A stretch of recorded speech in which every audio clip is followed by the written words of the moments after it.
Okay, in our daily life we cannot see heat energy. हम अपने दैनिक जीवन में हीट एनर्जी को आंखों से नहीं देख सकते, तो फिर कैसे पता चलेगा कि हीट एनर्जी है भी या नहीं है, या एक जगह से दूसरी जगह गई या तीसरी जगह गई, कैसे जानेंगे? तो इसका आंसर ये है, हम लोग हीट के इफेक्ट से पता करते हैं कि हीट एनर्जी एक लोकेशन से दूसरे लोकेशन तक ट्रांसफ़र हुई है। कैसे? तो इसका आंसर ये है, जब भी हीट एनर्जी किसी एक बॉडी में आएगी, एंटर करेगी, तो उसका टेम्परेचर बढ़ जाएगा, और जब भी किसी बॉडी से हीट एनर्जी निकल जाएगी उसका टेम्परेचर डिक्रीज हो जाएगा। ठीक है, सिर्फ टेम्परेचर के कारण हीट एनर्जी आई है या गई ऐसा नहीं होता। टेम्परेचर ही इकलौता इंडिकेटर नहीं है हीट एनर्जी के आने जाने का। There are certain more effects of heat, जिसके कारण हम लोग ये बोल सकते हैं कि हीट एक जगह से दूसरी जगह ट्रांसफ़र हुई है। तो जब भी याद रखिएगा, किसी एक बॉडी में हीट जाएगी या आएगी, किसी एक बॉडी में हीट एंटर करेगी या उस बॉडी से हम हीट निकालेंगे, तो उसमें बहुत सारे इफेक्ट आएंगे। वही इफेक्ट आज के लेक्चर में हमको स्टडी करना है। हाँ जी, तो ऐसे बहुत सारे इफेक्ट होते हैं हीट के, जिसके कारण हमको पता चल जाता है कि हीट एक जगह से दूसरी जगह ट्रांसफ़र हो गई है। तो वही सारे इफेक्ट्स हमको आज के लेक्चर में स्टडी करने हैं। ठीक है, तो चलिए स्टार्ट करते हैं कि ऐसा क्या क्या होता है जिससे हमको पता चलता है कि एक जगह से दूसरी जगह तक हीट ट्रांसफ़र हो चुकी है। तो हम हीट के इफेक्ट से पता करते हैं। तो क्या क्या है जी हीट के इफेक्ट? यानी हीट जब एक बॉडी से दूसरी बॉडी में जाती है, या किसी बॉडी में हमने कहीं से हीट दे दी, तो उस बॉडी के साथ क्या क्या होगा। ठीक है, ऐसे कौन कौन से इफेक्ट यहाँ पर हमको देखने को मिलेंगे हीट के आने या जाने से, उन्हीं को हमको स्टडी करना है। तो देखिए क्या क्या होता है। नंबर 1, या पहले हम इसको डिस्कस कर लेते हैं, उसके बाद इसको नोट डाउन करते हैं। याद रखिएगा, जब भी किसी बॉडी में हीट जाएगी, जैसे ये एक बॉडी है और इसमें हमने हीट दे दिया, आग जला दिया, कुछ भी कर दिया, हीट को ट्रांसफ़र किया। हीट को ट्रांसफ़र करने के कई मेथड हम पढ़ चुके हैं। कांटेक्ट बना करके जब हीट ट्रांसफ़र करते हैं, that method is known as conduction method. Without contact एक जगह से दूसरी जगह जब मॉलिक्यूल्स ट्रांसफ़र हो जाते हैं और हीट ट्रांसफ़र हो जाती है, इसको बोलते हैं कन्वेक्शन मेथड। बिना मीडियम के अगर हीट एक जगह से दूसरी जगह ट्रांसफ़र हो गई, उसको बोलते हैं रेडिएशन मेथड। तो किसी भी मेथड से अगर हमने एक लोकेशन से दूसरे लोकेशन तक हीट भेजा, या एक बॉडी को हमने हीट दिया, इसने हीट को एब्जॉर्ब किया, तो इसके साथ क्या क्या होगा, जो जो चीज़ें इसके साथ होंगी, that we will call effect of the heat. वो हीट के प्रभाव होंगे। तो हीट के प्रभाव को देख करके हम बताते हैं कि हीट ट्रांसफ़र हुई है। अब क्या क्या हो सकता है? नंबर 1 देखिए, अगर हम इसको हीट देंगे, गर्म करेंगे, तो इसका टेम्परेचर बढ़ता जाएगा। तो पहला इफेक्ट सीधा क्या होता है, किसी बॉडी को हीट दीजिए, उसका टेम्परेचर बढ़ जाएगा। उससे हीट निकाल लीजिए, उसका टेम्परेचर कम हो जाएगा। तो हीट के देने या लेने से एक बॉडी का टेम्परेचर बढ़ता या घटता है। तो what is the first effect of heat transfer? Answer है temperature will rise up, temperature increase हो जाएगा। ठीक बात। अच्छा, फिर आप हीट और देते जा रहे हैं, और देते जा रहे हैं, और देते जा रहे हैं, इसका टेम्परेचर बढ़ रहा है, बढ़ रहा है, बढ़ रहा है। टेम्परेचर बढ़ने का मतलब इसका साइज नहीं, इसका तापमान बढ़ता जाएगा, ये ज़्यादा गर्म लगने लगेगा। तो हीट देते जाइए, इसका टेम्परेचर इंक्रीज होता जाएगा, इंक्रीज होता जाएगा, इंक्रीज होता जाएगा। ठीक है। और क्या होगा, जब कोई चीज़ ज़रूरत से ज़्यादा गर्म होने लगती है तो वो फैलने लगती है। समझ आया? ये इधर ऐसे फैलने लगेगा, इधर ऐसे फैलने लगेगा, इधर ऐसे फैलने लगेगा। फैलने को हम बोलेंगे एक्सपांड होना। इसमें एक्सपांसन शुरू हो जाएगा, यानी इसका साइज, लेंथ, ब्रेथ, हाइट, सारी चीज़ें बढ़ने लग जाएंगी। तो हीट का दूसरा इफेक्ट क्या होता है? साइज का बढ़ना। इसको बोलते हैं एक्सपांशन होना, एक्सपांड होना, फैलना। तो हीट का दूसरा इफेक्ट है, जिस बॉडी को गर्म करेंगे, हीट देंगे, उस बॉडी में एक्सपांशन होना शुरू हो जाता है। ये एक्सपांशन हमको अलग अलग तरीके से देखने को मिलता है। सॉलिड में ये एक्सपांशन अलग दिखता है, लिक्विड में अलग दिखता है, गैस में अलग दिखता है, और उन्हीं की हमको बारी बारी स्टडी करनी है। तीसरा जो इफेक्ट होता है हीट का, वो ये होता है कि अगर आपने हीट दिया, इसका टेम्परेचर बढ़ा, और हीट दिया, इसमें एक्सपांशन हुआ, और हीट दिया, तो होगा ये कि ये अपने स्टेट को चेंज कर देगा। स्टेट को चेंज करने का मतलब क्या है? जैसे हमारे पास बर्फ़ है, सॉलिड, अगर हम उसको गर्म करें तो पहले उसका टेम्परेचर बढ़ेगा, फिर उसमें एक्सपांशन होगा। जैसे ही उसके मॉलिक्यूल दूर दूर जाएंगे, बर्फ़ के मॉलिक्यूल दूर जाएंगे, तो वो लिक्विड बन जाएगा। तो पहले सॉलिड स्टेट में था, बाद में किस स्टेट में आ गया? लिक्विड। तो यहाँ पर क्या हुआ? स्टेट चेंज हुआ। तो हीट के देने से ही स्टेट चेंज हुआ ना। अगर हम हीट नहीं देते तो वो पिघलता नहीं, गर्म नहीं करते तो वो बर्फ़ ही बना रहता। फिर से वो बर्फ़ पानी बन गया, लिक्विड बन गया। अब उसको और गर्म करिए, उसका टेम्परेचर बढ़ेगा, बढ़ेगा, बढ़ेगा, उसके मॉलिक्यूल दूर जाने की कोशिश करेंगे, और एक टाइम ऐसा आएगा कि जब आप हीट देते जा रहे हो, देते जा रहे हो, देते जा रहे हो, तो वो लिक्विड वेपर बन जाएगा, यानी गैस बन जाएगा। तो फिर से स्टेट चेंज हो गया, लिक्विड से गैसेस स्टेट में चला जाएगा। तो मेजॉरिटी हम ये देखते हैं कि हीट के आने या जाने से 3 तरह के प्रभाव होते हैं, 3 तरह के इफेक्ट होते हैं। उन 3 तरह के इफेक्ट में पहला इफेक्ट है टेम्परेचर बढ़ जाएगा, दूसरा इफेक्ट है साइज एक्सपांड हो जाएगा, और तीसरा इफेक्ट है मटेरियल का स्टेट चेंज हो जाएगा। इन्हीं तीनों की स्टडी हमको इस चैप्टर में करनी है और इन्हीं पर हमारा चैप्टर खत्म हो जाएगा। ठीक है, तो हम नोट कर लेते हैं पहले बोर्ड में कि हीट को जब देते हैं किसी बॉडी में तो क्या होता है। 3 इफेक्ट नोट कर लेते हैं, चलिए। हाँ जी, what happen when heat is given to a body then its temperature increases. पहला चीज उसका टेम्परेचर बढ़ जाएगा। इट एक्सपांड, बॉडी एक्सपांड होना शुरू हो जाएगी, उसका साइज, लेंथ, ब्रेथ, हाइट बढ़ने लग जाता है, साइज बड़ा होने लग जाता है। और तीसरा उसका स्टेट चेंज हो जाता है। अगर वो सॉलिड है, हमने उसको गर्म किया, लिक्विड बन जाएगा, और गर्म किया, गैस बन जाएगा, तो स्टेट का भी चेंज होता है। ये 3 चीज़ें होती हैं। अब इन्हीं तीनों चीज़ों को हमको बारी बारी अलग अलग स्टडी करना है। तो सबसे पहले हम स्टडी करेंगे टेम्परेचर इंक्रीज। किसी भी बॉडी को जब हम हीट देंगे उसका टेम्परेचर बढ़ता है। तो अब हम टेम्परेचर को कैसे नापेंगे, अलग अलग शेप साइज की बॉडी लेकर के जब हम स्टडी करेंगे तो उसका क्या होगा। ठीक, दूसरा चीज़ हम एक्सपांशन पढ़ेंगे, और एक्सपांशन हम तीनों में पढ़ेंगे, सॉलिड में, लिक्विड में, गैस में। 3 तरह के हमारे मटेरियल होते हैं ना, तो इसको हम 3 तरह से पढ़ेंगे। मैं अभी सबसे पहले इसको स्टार्ट करूंगा, लेकिन पहले थोड़ा सा इसका कंक्लूजन देख लीजिए। सॉलिड एक्सपांशन, लिक्विड में एक्सपांशन, और तीसरा जो हम पढ़ेंगे वो गैस में एक्सपांशन पढ़ेंगे। अब सॉलिड में कैसे कैसे एक्सपांड होगा, जैसे कोई सॉलिड चीज़ है, एक रॉड ले लो, तो रॉड में लेंथ भी होता है, ब्रेथ भी होता है, हाइट भी होती है, लंबाई, चौड़ाई, ऊंचाई, हर चीज़ होती है। तो ये जो एक्सपांशन है, बढ़ने का सिलसिला है, ये लेंथ में भी हो सकता है, ब्रेथ में भी हो सकता है, हाइट में भी हो सकता है, किसी 2 चीज़ में हो सकता है, किसी 3 चीज़ में हो सकता है। जो भी प्रोमिनेंट इफेक्ट हमको दिखेगा उतने साइड इंक्रीज हुए हम ये मान लेंगे। तो इसको भी हम 3 तरह से पढ़ते हैं। एक हम बोलते हैं अगर सिर्फ लेंथ इंक्रीज होती है, ब्रेथ इंक्रीज होती है लेकिन थोड़ी सी, लेकिन लेंथ ज़्यादा इंक्रीज होती है, तो ऐसे एक्सपांशन को बोलते हैं लीनियर एक्सपांशन। क्या बोलेंगे, इसमें जो पहली तरह का एक्सपांशन होगा उसको बोलेंगे लीनियर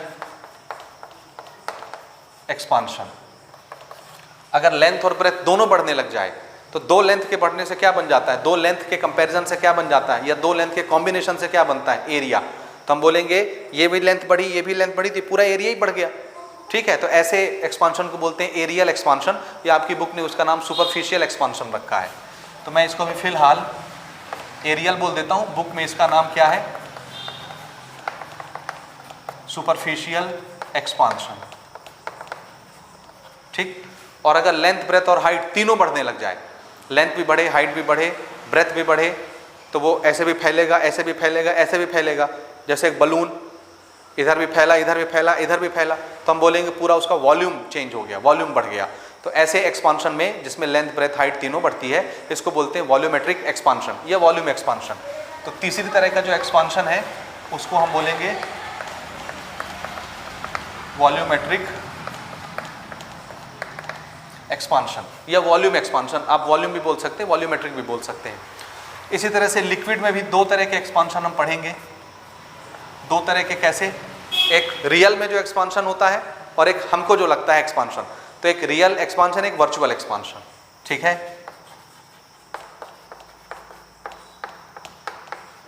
रियल एक्सपांशन, और एक हमको जो धोखा होता है वर्चुअल एक्सपांशन। इसी तरह से गैस के एक्सपांशन जब हम पढ़ेंगे तो ये भी हम 2 तरीके से पढ़ेंगे। गैस में तो ऑब्वियसली इधर भी गैस फैलेगी, इधर भी गैस फैलेगी, इधर भी गैस फैलेगी, यानी पूरे वॉल्यूम में गैस फैलती है जब हम गैस को गर्म करते हैं। तो गैस में वॉल्यूमेट्रिक एक्सपांशन ही होता है। लेकिन इस एक्सपांशन की स्टडी एक बार हम प्रेशर को कांस्टेंट करके करते हैं और एक बार वॉल्यूम को कांस्टेंट करके करते हैं। तो इसको भी 2 तरीके से पढ़ेंगे। एक्सपांशन एट कांस्टेंट वॉल्यूम और एक बार expansion of gas at constant pressure. तो ये 3 तरह से हमको सॉलिड, लिक्विड, गैस में एक्सपांशन पढ़ना है। ठीक है, उसके बाद फिर हम स्टेट चेंज में आएंगे। एक हीट एनर्जी जो स्टेट को चेंज करने के काम में आती है, वो उस समय टेम्परेचर नहीं बढ़ा रही होती। हीट एक समय में एक ही काम करती है। तो ये हम फिर डिटेल के साथ सारी चीज़ें कवर करेंगे। लेकिन उससे पहले आज का हमारा जो टॉपिक है वो ये फर्स्ट वाला है कि जब किसी बॉडी को हीट दिया जाएगा उसका टेम्परेचर बढ़ जाएगा, और अगर हम हीट निकाल लेंगे तो उसका टेम्परेचर कम हो जाएगा। तो सबसे पहले हम टेम्परेचर इंक्रीज के बारे में स्टडी करेंगे, इससे रिलेटेड जितने पैरामीटर बनते हैं वो बनाएंगे, उससे रिलेटेड जितने न्यूमेरिकल बनते हैं वो बनाएंगे। ठीक है, तो मज़ा आने वाला है। कॉपी आप अपने पास रख लीजिए, कलम अपने पास रख लीजिए, बुक अपने पास रख लीजिए और वीडियोस हमारी लगा लीजिए, और जो चीज़ें मैं आपको बताऊंगा वो चीज़ें आप अपने नोटबुक में नोट करेंगे। ठीक है, और अगर कोई क्वेश्चन है तो आप कमेंट करके बताएंगे। ठीक है, चलिए यहाँ तक आप नोट करिए, इसके बाद हम आगे बढ़ेंगे। चलिए, पहला टॉपिक हम डिस्कस करने जा रहे हैं इंक्रीज इन टेम्परेचर, यानी हीट जब हम किसी बॉडी को देते हैं उसका टेम्परेचर बढ़ता है, और जब हम किसी बॉडी से हीट निकाल लेते हैं उसका टेम्परेचर डिक्रीज हो जाता है। समझ आया या नहीं आया? आया। अच्छा, कभी आपने ये सोचा है कि अगर हम अच्छे गर्मी के सीजन में धूप में 2 बेंच रख दें, 2 चेयर रख दें, एक चेयर बनी हुई है लोहे की या स्टील की और दूसरी चेयर बनी हुई है लकड़ी की, तो आप कौन से चेयर में बैठना पसंद करेंगे? कमेंट करके बताएंगे आप। ठीक है, एक चेयर है लोहे की, आयरन की चेयर है, कड़ाके की धूप में रखी हुई है, तपती हुई धूप में, बिल्कुल समर सीजन का जो मिड चलता है, गर्मी का जो सीजन होता है, बहुत ज़्यादा गर्मी होती है, बहुत ज़्यादा धूप होता है, धूप में हमने दोनों चेयर सजा रखे हैं, एक लोहे का चेयर, एक लकड़ी का चेयर, और आपको हम दावत दे रहे हैं, इनवाइट कर रहे हैं, आइए बैठिए, तशरीफ़ रखिए। ठीक है, आप कौन से चेयर में बैठना पसंद करेंगे? कमेंट करके बताइए, आयरन के चेयर में या लकड़ी के चेयर में, वुड के चेयर में? ऑब्वियस सी बात है आप आयरन के चेयर में बैठना पसंद नहीं करेंगे, है ना, लकड़ी के चेयर में बैठना पसंद करेंगे। फिर हम आपसे पूछेंगे क्यों, तो आप उसका कारण क्या बताएंगे? लकड़ी की जो चेयर है वो ज़्यादा गर्म नहीं है, कम गर्म है, और लोहे की जो चेयर है वो ज़्यादा गर्म है, बैठेंगे तो तशरीफ़ जल जाएगी। ठीक है ना, तो आप लोहे की चेयर में बैठना पसंद नहीं करेंगे। अच्छा, क्या आप इसका रीज़न नहीं जानना चाहते? रीज़न इसलिए क्योंकि देखो दोनों चेयर धूप में रखी हैं, जो भी हमारे मौसम का आसपास का तापमान है वो तो कांस्टेंट है, जितनी हीट हमारे जो सूर्य देवता हैं वो लोहे की चेयर पे बरसा रहे हैं, उतनी ही हीट लकड़ी के चेयर में भी बरसाई जा रही है। एक ही दिन, एक ही समय, एक ही जगह पर दोनों चेयर हमने रखा है, तो जो हीट लोहे के ऊपर गिर रही है वही धूप, वही हीट लकड़ी के चेयर के ऊपर भी गिर रही है। इसके बावजूद लोहा ज़्यादा गर्म लगता है और लकड़ी कम गर्म लगती है, जबकि लकड़ी अपने अंदर ज़्यादा हीट को एब्जॉर्ब करके रख सकती है। लोहे के कंपैरिजन में लकड़ी के अंदर ज़्यादा हीट एब्जॉर्ब होता है और लोहे में कम हीट एब्जॉर्ब होता है। इसके बावजूद लकड़ी में ज़्यादा हीट है, लोहे में कम हीट एब्जॉर्ब हुआ है, फिर भी लोहा हमको ज़्यादा गर्म लगता है और लकड़ी उतनी गर्म नहीं लगती। क्यों? सोचिए। अगर इसका जवाब पता है तो आप कमेंट करके बताइए, और जवाब नहीं पता है तो फिर हम आपको बता देते हैं। जवाब ये है कि देखिए, लोहे के कंपैरिजन में लकड़ी के अंदर ज़्यादा हीट एब्जॉर्ब होती है, बिल्कुल सही बात है, लेकिन फिर भी लकड़ी ठंडी लगती है और लोहा गर्म लगता है। ऐसा क्यों? ऐसा इसलिए क्योंकि लोहा गुड कंडक्टर ऑफ हीट है और लकड़ी बैड कंडक्टर ऑफ हीट है।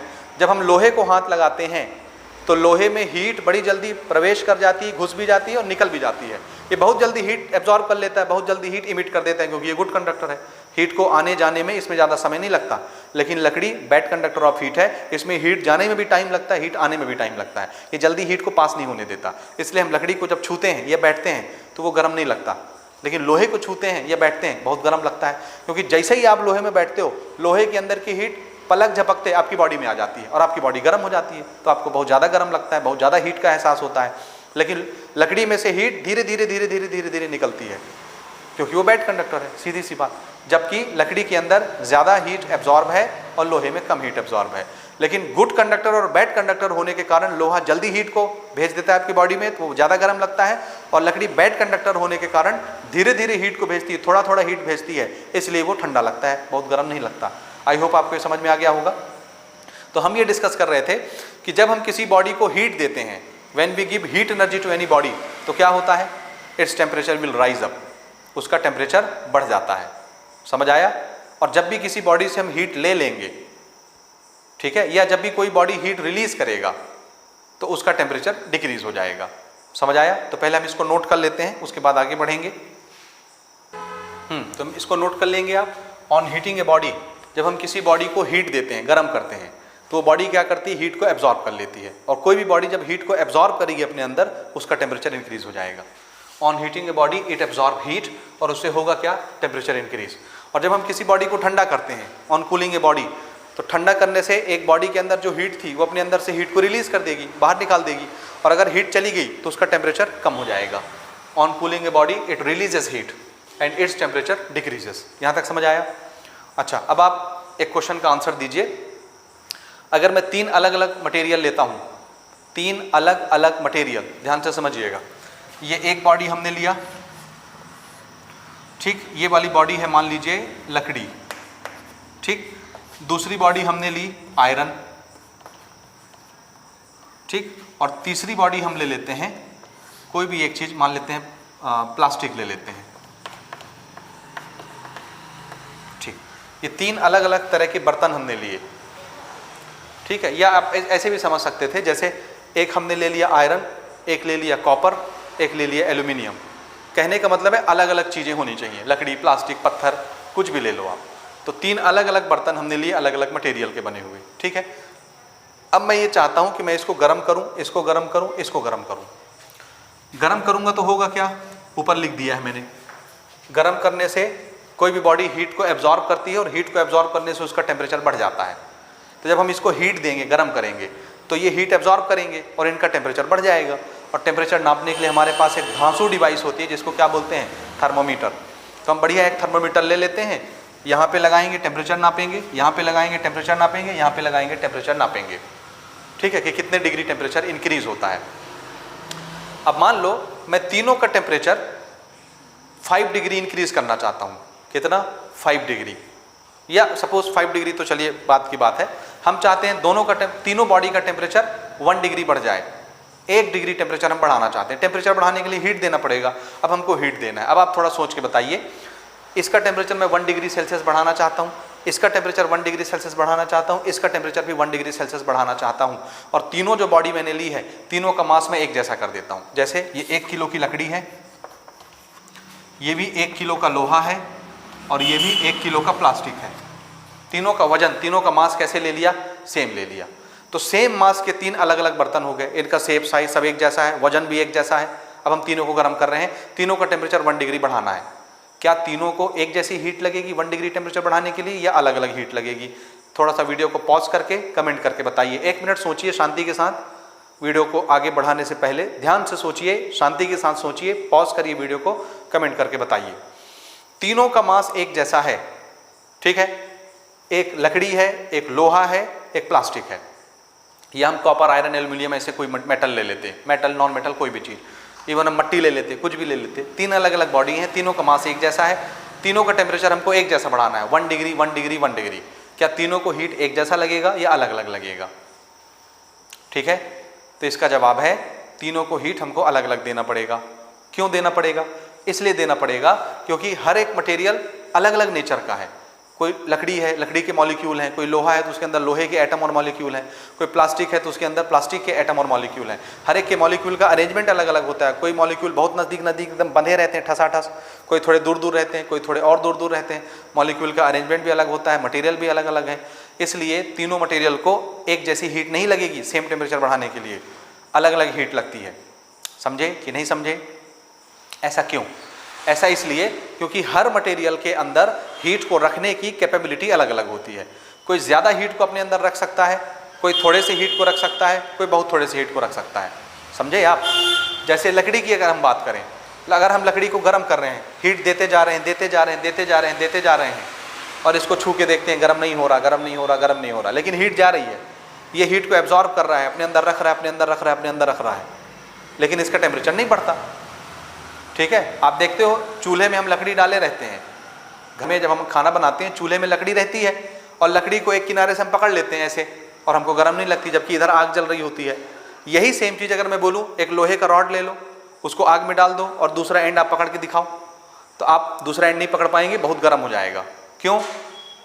थोड़ी सी हीट मिली और वो गर्म हो गया, उसका टेम्परेचर बढ़ गया। लेकिन लकड़ी तो जल गई, लेकिन फिर भी उसका टेम्परेचर नहीं बढ़ा, क्योंकि लकड़ी के अंदर हीट को एब्जॉर्ब करने की ताकत जो है वो ज़्यादा होती है सबसे। समझ आ रहा है? तो इसका टेम्परेचर अगर मैं 1 डिग्री बढ़ाना चाहता हूँ तो इसको मुझे हीट देना पड़ेगा। कैसा हीट? बहुत ज़्यादा हीट। लेकिन प्लास्टिक का टेम्परेचर अगर मैं 1 डिग्री बढ़ाना चाहता हूँ तो अगर मैं इसको थोड़ी सी हीट दूंगा, ये गर्म हो जाएगा। प्लास्टिक गर्म हो जाता है जी, समझ आया? लकड़ी के कंपैरिजन में धीरे गर्म होता है, लेकिन गर्म हो जाता है, और उसका टेम्परेचर 1 डिग्री बढ़ जाएगा। अब थोड़ा लोहे के बारे में कमेंट करिए। मास सेम है तीनों का, लोहे का टेम्परेचर हम 1 डिग्री बढ़ाना चाहते हैं, थोड़ी सी हीट दीजिए, लोहा भग से गर्म हो जाएगा, और आप छुओगे आपको गर्म लगेगा, यानी उसका टेम्परेचर 1 डिग्री बढ़ गया। समझ आया? तो ये मटेरियल के नेचर पर डिपेंड करता है कि किसी का टेम्परेचर 1 डिग्री थोड़ी सी हीट लेके बढ़ जाएगा, किसी का टेम्परेचर 1 डिग्री सेल्सियस थोड़ी ज़्यादा हीट लेके बढ़ेगा, और किसी का टेम्परेचर 1 डिग्री सेल्सियस बहुत ज़्यादा हीट लेके बढ़ेगा। ऐसा क्यों होता है? क्योंकि हर बर्तन का, हर मटेरियल का हीट को अपने अंदर रखने की कैपेबिलिटी अलग अलग होती है। इस चीज़ को हम बोलते हैं हीट कैपेसिटी, यानी हर मटेरियल अपने अंदर हीट अपनी अपनी कैपेसिटी के अनुसार रखता है। किसी की कैपेसिटी बहुत ज़्यादा होती है तो बहुत सारा अपने अंदर हीट रख लेगा, तब जाके उसका टेम्परेचर 1 डिग्री बढ़ेगा, और किसी की कैपेसिटी बहुत थोड़ी सी रहती है तो वो थोड़ी सी हीट रखेगा, गर्म हो जाएगा, उसका टेम्परेचर 1 डिग्री बढ़ जाएगा। मेरी बात समझ में आ रही है? जैसे हमारे बीच में भी बहुत सारे लोग ऐसे होते हैं जो बहुत सारा खाना खा लेते हैं, उनको फर्क नहीं पड़ता, पेट नहीं भरता। लेकिन बहुत सारे लोग ऐसे भी होते हैं, थोड़ा सा खाना खाया चिड़िया जैसे और उनका पेट भर गया। जैसे लड़कियां थोड़ा सा खाएंगी चिड़िया जैसे, पेट भर जाएगा, और लड़के खाते जाते हैं खाते जाते हैं खाते जाते हैं, पेट ही नहीं भरता। क्योंकि लड़कों की पेट की कैपेसिटी थोड़ी ज़्यादा होती है, हीट रखने की कैपेसिटी ज़्यादा होती है, और लड़कियों में थोड़ी सी कम होती है। थोड़ा सा खाया पेट भर गया, 1 डिग्री बढ़ गया। समझ में आया? तो ये मटेरियल की कैपेसिटी होती है कि कोई ज़्यादा हीट एब्जॉर्ब कर सकता है, थोड़ा सा टेम्परेचर बढ़ाएगा, कोई थोड़ी सी हीट एब्जॉर्ब करके ज़्यादा टेम्परेचर बढ़ा देता है। So it is purely depend upon capacity of the material. समझ आया? तो इसको हम नोट कर लेते हैं, उसके बाद फिर हम आगे चलते हैं अपने कॉन्सेप्ट की तरफ। To equally increase the temperature of different body of same mass, same mass की अलग अलग बॉडी का अगर हम एक जैसा टेम्परेचर बढ़ाना चाहते हैं तो हमको हीट अलग अलग देनी पड़ती है, किसी को कम किसी को ज़्यादा, तब जाके उनका टेम्परेचर एक समान बढ़ता है। We have to provide different amount of heat for same mass of different body. अलग अलग बॉडी सेम मास की है और एक समान टेम्परेचर बढ़ाने के लिए हमको हीट अलग अलग देना पड़ता है। तो हम जो हीट दे रहे हैं वो हीट किस किस चीज़ पर डिपेंड करती है? ठीक है, चाहे आप हीट दो, ये हीट एब्जॉर्ब करे या ये हीट निकाले, आने वाली हीट, एब्जॉर्ब होने वाली हीट या निकलने रिलीज होने वाली हीट किस चीज़ पर डिपेंड करती है। तो हीट के लिए हमने स्टडी किया, हमको पता चला कि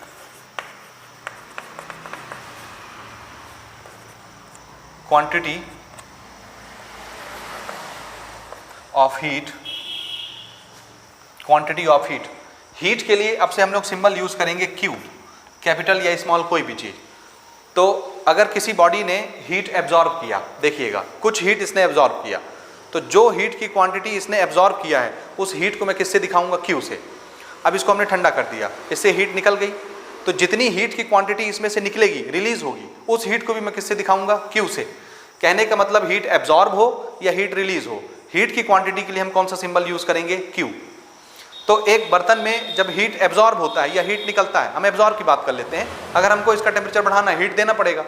अब हम इसको हीट दे रहे हैं और इसका टेम्परेचर 1 डिग्री बढ़ाना है, तो ये कम हीट लेगा कि ज़्यादा हीट लेगा, ये किस पे डिपेंड करता है? तो इसका सबसे सीधा आंसर है, ये डिपेंड करता है मास पे। किस पे? मास। ज़्यादा भारी चीज़ ले लीजिए, ज़्यादा मास की चीज़ ले लीजिए, उसका टेम्परेचर 1 डिग्री बढ़ाना है। ऐसे समझिए लोहे के हमने 3 सैंपल लिए, अभी हमने अलग अलग सैंपल लिए थे ना। अब मान लो लोहे का मेरे पास 3 सैंपल है, एक छोटा सा लोहा है ऐसे इतना बड़ा, एक थोड़ा बड़ा लोहा है और एक बहुत बड़ा लोहा है। तीनों को हम गर्म करते हैं, तीनों का टेम्परेचर 1 डिग्री बढ़ाना है। अब आप सोच के देखिए, ये हल्का है, इसका मास कम है, इससे एक बड़ा है, इसका मास इससे ज़्यादा है, और इसका मास इन दोनों से ज़्यादा है। तो किसका टेम्परेचर 1 डिग्री बढ़ाने के लिए ज़्यादा हीट लगेगा? किसका टेम्परेचर 1 डिग्री बढ़ाने के लिए उसको ज़्यादा हीट देना पड़ेगा? जाहिर सी बात है, जो ज़्यादा भारी होगा उसको ज़्यादा हीट की जरूरत पड़ेगी, तब उसका टेम्परेचर बढ़ेगा। तो क्वांटिटी ऑफ हीट किस चीज़ पे डिपेंड करती है? मास पे। जिसका मास ज़्यादा होगा वो ज़्यादा हीट अपने अंदर रख सकती है, और जिसका मास थोड़ा सा होगा तो थोड़ी सी हीट दीजिए, इसका टेम्परेचर बढ़ जाएगा, यानी अपने अंदर ज़्यादा हीट रख पाई कि कम हीट रख पाई? कम हीट। तो जिसका मास ज़्यादा होता है उसके अंदर क्वांटिटी ऑफ हीट कैसी हो जाती है? ज़्यादा। तो हीट की क्वांटिटी किस पे डिपेंड करती है? मास ऑफ द मटेरियल पर, और मास के लिए हम लोग सिंबल यूज करेंगे M। So quantity of heat is directly proportional to mass. This is what? This is mass of body या mass of substance, कुछ भी चीज।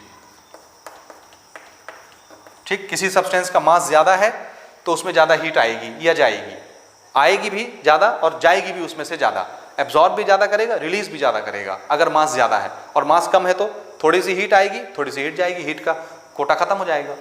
तो हीट की क्वांटिटी किस पर डिपेंड करती है? मास पर। ये पहला चीज हो गया। दूसरी चीज, हीट ट्रांसफर काहे को होती है?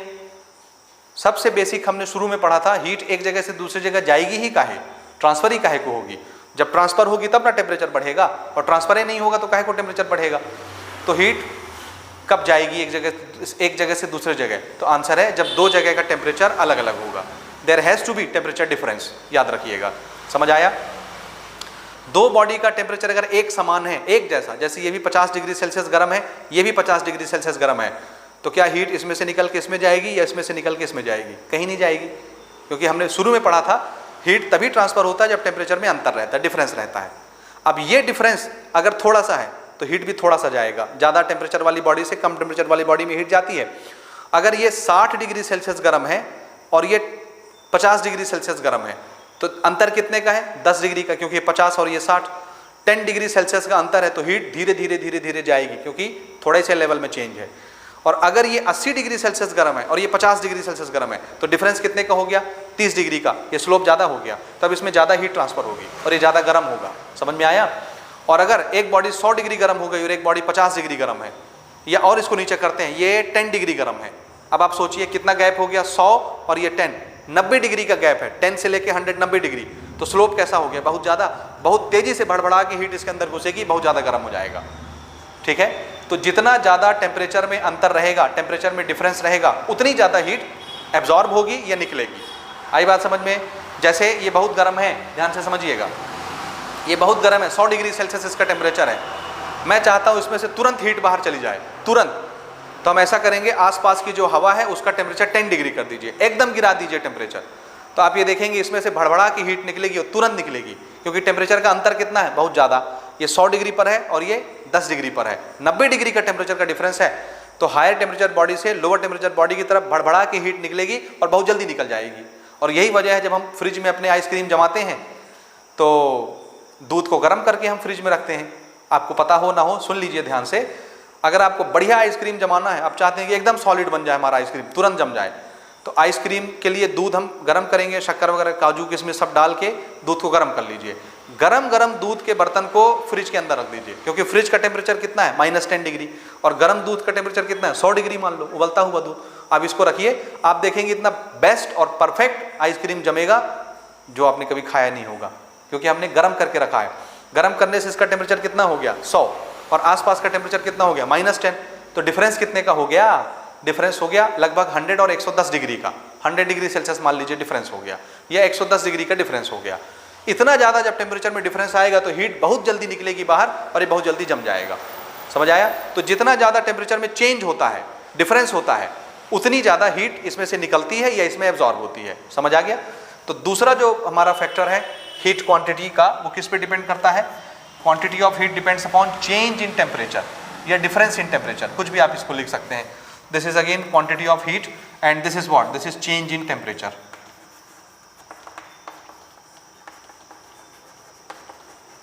ठीक? तो दूसरी चीज होती है चेंज इन टेम्परेचर। तो पहला मास पे डिपेंड करता है हीट, और दूसरा टेम्परेचर के चेंज पर। ज़्यादा टेम्परेचर का डिफरेंस है या कम टेम्परेचर का डिफरेंस है, धीरे धीरे हीट एब्जॉर्ब होगी या धीरे धीरे निकलेगी हीट। ज़्यादा टेम्परेचर का डिफरेंस है तो बहुत जल्दी हीट एब्जॉर्ब होगी, बहुत जल्दी हीट निकलेगी। तो जितना ज़्यादा टेम्परेचर में अंतर रहेगा उतनी फास्ट हीट एब्जॉर्ब होगी या रिलीज होगी। तीसरी चीज़ जो है जिसपे हीट हमारा डिपेंड करता है वो है नेचर ऑफ मटेरियल। इसको मुझे डायरेक्टली प्रोपोर्शनल नहीं लिखना चाहिए, तीसरी चीज़ हम ऐसे लिख लेते हैं।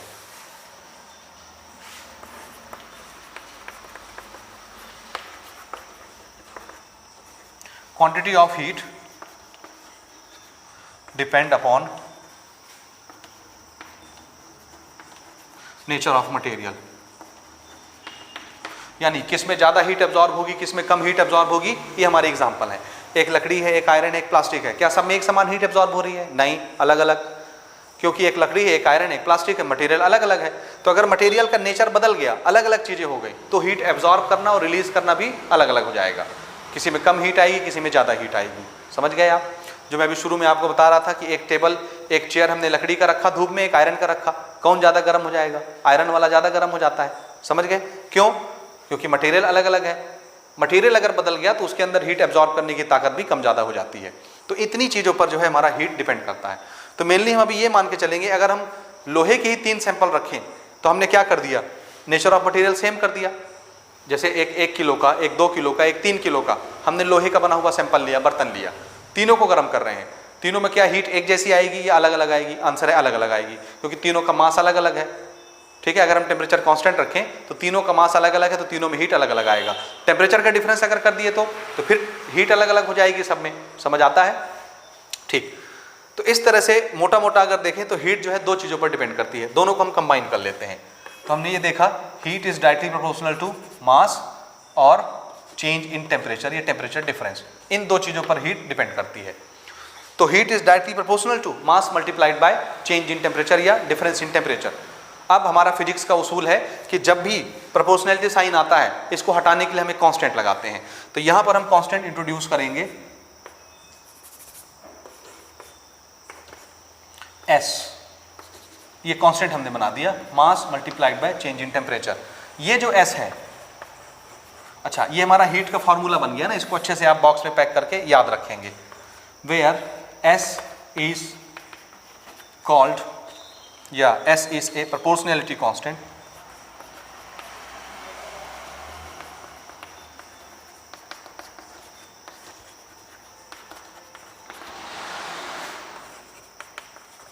कॉल्ड, इसका ये कांस्टेंट है प्रोपोर्शनैलिटी कांस्टेंट। कांस्टेंट नहीं बदलता, फिक्स रहता है।